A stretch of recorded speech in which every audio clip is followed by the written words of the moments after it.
Assalamualaikum warahmatullahi wabarakatuh. Halo teman-teman, welcome back to my channel. Saya Vita Permatasari. Hari ini kita akan belajar IPA tentang tekanan zat cair ya teman-teman.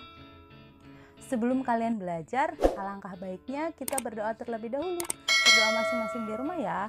Berdoa dimulai. Selesai.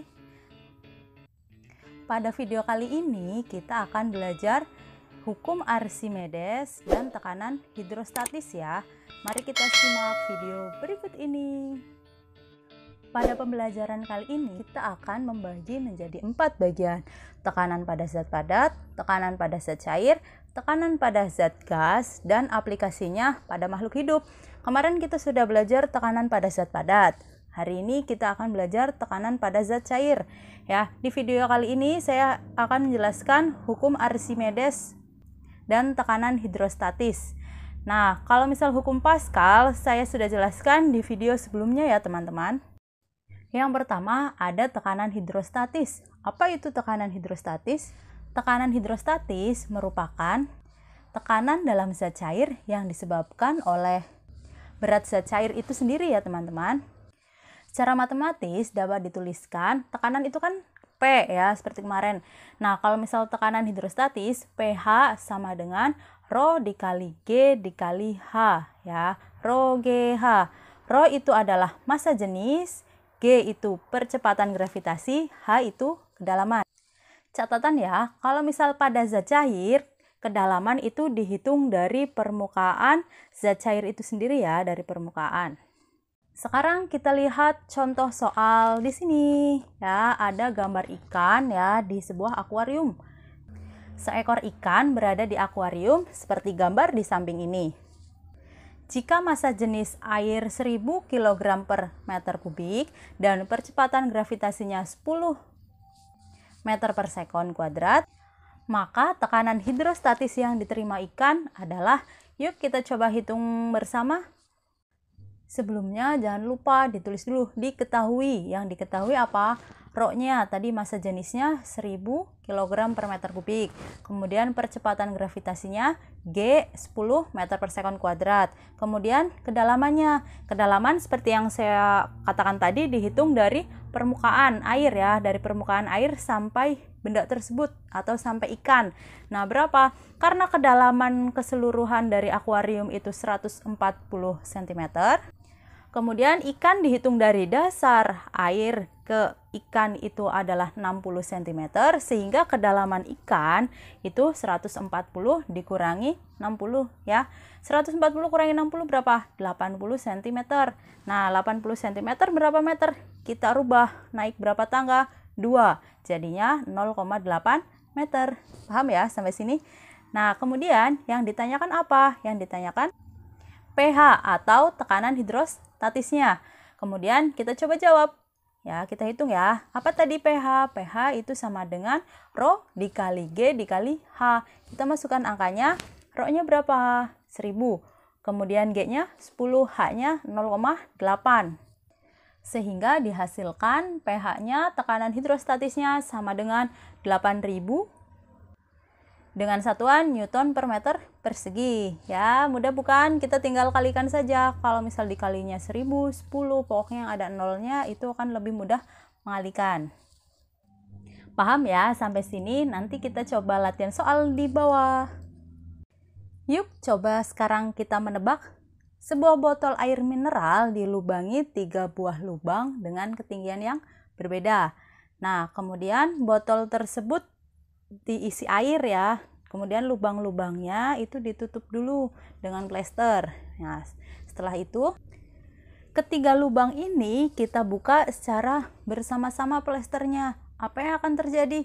Kenapa pancaran air yang paling bawah ya, pada lubang yang paling bawah itu yang paling panjang? Kenapa ya?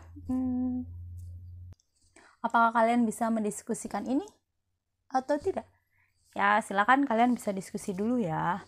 Kalau sudah, nah kenapa lubang yang paling bawah itu pancarannya paling jauh ya? Nah, itu karena disebabkan tekanan ya.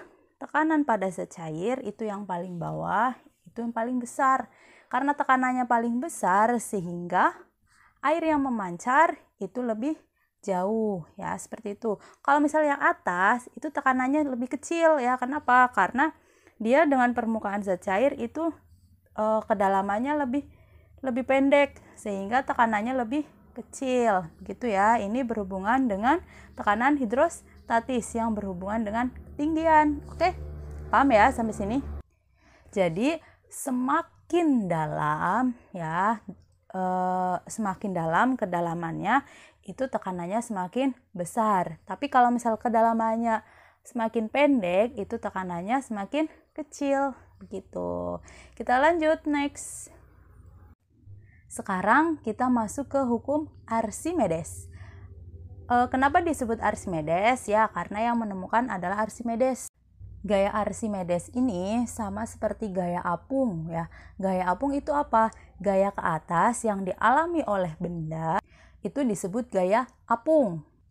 Gaya apung itu sama dengan berat sebuah benda di udara dikurangi berat sebuah benda ketika di dalam zat cair ya. Jadi secara matematis dapat dituliskan FA ya, gaya Archimedes sama dengan WU dikurangi WC ya. Kenapa saya tulis C? Itu zat cair ya. Dengan keterangan di situ kalian bisa lihat keterangannya. Kalau misal WU itu gaya ketika di udara ya, berat benda ketika di udara. Kalau WC itu berat benda ketika di zat cair. FA itu gaya Archimedes. Bunyi hukum Archimedes dapat dituliskan seperti ini. Suatu benda yang dicelupkan sebagian atau seluruhnya ke dalam zat cair akan mendapat gaya tekan ke atas. Besar gaya tekan tersebut sama dengan berat zat cair yang dipindahkan atau volume air yang tumpah. Pada hukum Archimedes ini, besar gaya ke atas itu sangat bergantung pada volume benda yang tercelup. Jadi semakin besar volume benda yang tercelup, semakin besar pula gaya ke atasnya.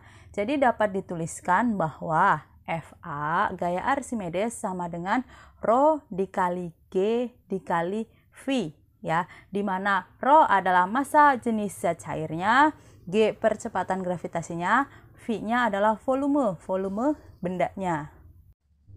Kalian bisa lihat gambar di samping ini. Di sini ada benda ketika mengapung, melayang, dan tenggelam. Nah, ketika mengapung, bendanya seperti apa? Bendanya di atas ya.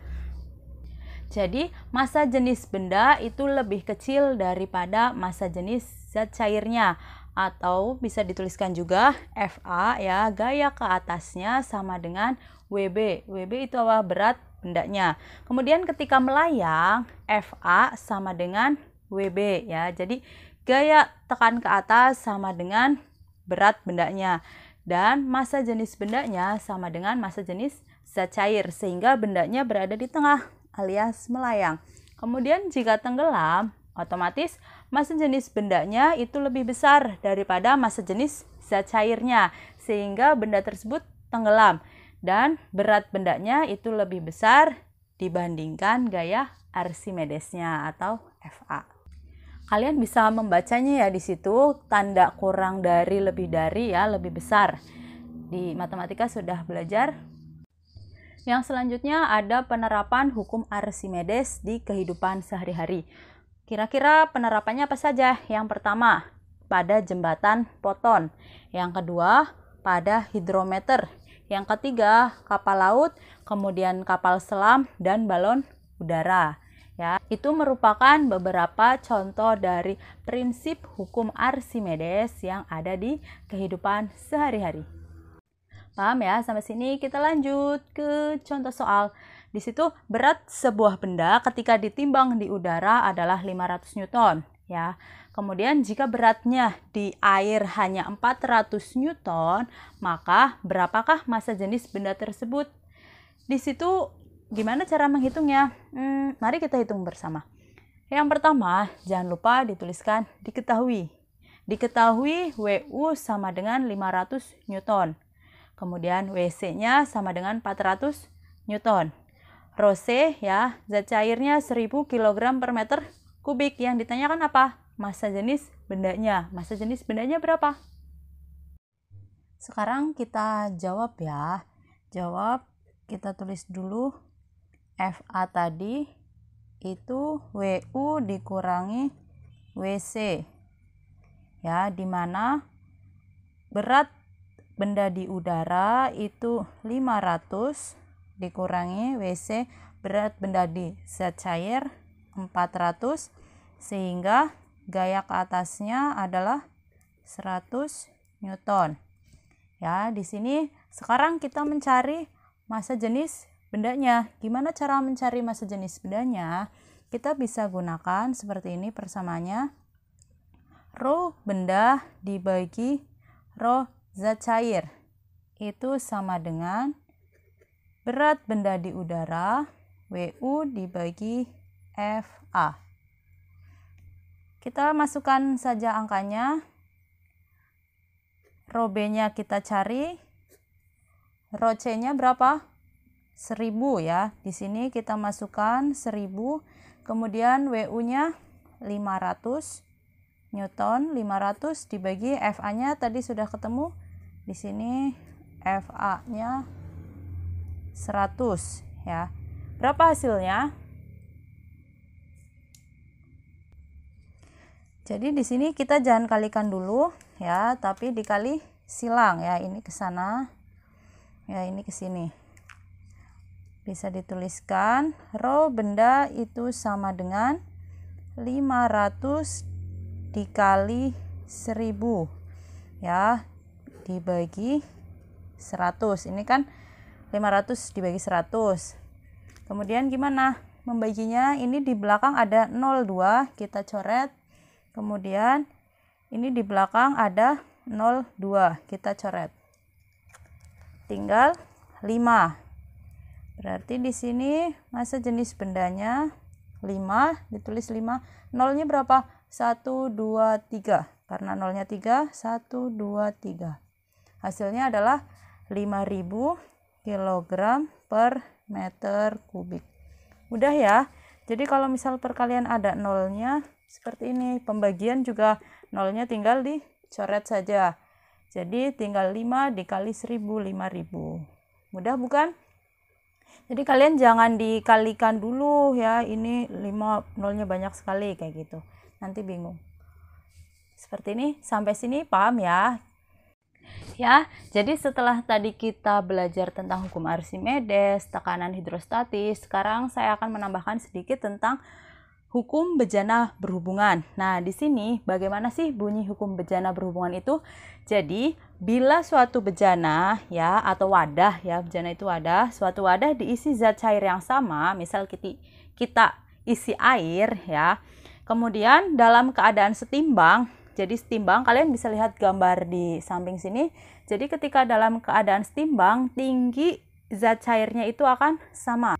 Jadi zat cair tersebut dalam bejana berada pada satu garis lurus ya, garis yang mendatar. Kalian bisa lihat ketika di gambar sini ya, bejana berhubungannya ya, wadahnya itu kan bentuknya berbeda-beda nih, bentuknya berbeda-beda. Kemudian kita miringkan, ternyata zat cairnya atau airnya itu berada pada satu garis yang sama ya, jadi ketinggiannya sama walaupun bejana tersebut dimiring ke kanan, miring ke kiri ya. Kalau misal di kehidupan sehari-hari, contohnya pada ceret ya, tempat air ya, tempat air kan kalau misal kita isi penuh, bagian yang keluarnya air itu tetap tingginya sama seperti yang berada di dalamnya, seperti itu. Namun, ya, hukum bejana berhubungan ini tidak berlaku jika tekanan di atas bejana tidak sama, yaitu misal salah satu bejana ditutup. Ini kan misal di sini ada 4 buah lubang. Nah, salah satunya ditutup. Itu nanti ketinggiannya akan berbeda. Kemudian yang kedua, jika diisi 2 buah zat cair ya atau lebih yang berbeda. Jadi hukum ini berlaku jika di dalam wadah tersebut diisi zat cair yang sama. Kemudian yang ketiga, apabila digoyang-goyangkan. Kalian bisa bayangkan ya, ketika ada sebuah wadah, air di dalam wadah digoyang-goyangkan. Ya pasti ketinggiannya tidak akan sama ya, karena tergoyang-goyang seperti itu. Kemudian yang keempat, salah satu bejana itu pipa kapiler. Pipa kapiler itu apa? Pipa yang sangat sempit atau sangat kecil. Ya, sekarang kita lanjut ke latihan soal. Di sini saya beri 2 buah latihan soal. Yang pertama hukum Archimedes, yang kedua itu tekanan hidrostatis ya. Yang pertama, di sini ada soal dari tekanan hidrostatis. Perhatikan gambar ya. Di situ ada sebuah ikan di dalam akuarium. Jika percepatan gravitasinya 10 meter per sekon kuadrat, tentukan tekanan hidrostatis yang dialami ikan tersebut ya. Di situ di gambar kalian sudah lihat ada massa jenisnya 1000 kg per meter kubik. Kemudian kedalaman zat cairnya dari atas sampai bawah itu 14 cm. Kemudian tinggi ikan ya, dihitung dari dasar sampai ikan itu 4 cm. Berarti kedalaman ikannya itu berapa? Kalian bisa hitung ya. Kemudian contoh yang kedua, latihan soal yang kedua. Ini adalah tentang apa tadi? Ya, betul, tentang hukum Archimedes. Jadi, sepotong kaca di udara memiliki berat 25 Newton, dan massa jenisnya 2500 kg per meter kubik. Apabila massa jenis zat cair itu 1000 kg per meter kubik dan percepatan gravitasinya 10 meter per sekon kuadrat, maka berat kaca di dalam zat cair tersebut di dalam air adalah, di situ saya berikan pilihan ganda A, B, C, D ya untuk mempermudah.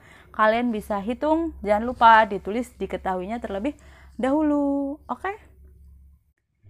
Jika masih ada yang ditanyakan, kalian bisa chat di kolom komentar atau chat di sosial media saya. Semoga bermanfaat video ini. Bagikan ke teman-teman kalian agar teman-teman kalian pun bisa belajar tentang tekanan pada zat cair. Oke? Nah, cukup sekian dari saya. Sampai jumpa di video-video selanjutnya. Wassalamualaikum warahmatullahi wabarakatuh. Bye, see you next time.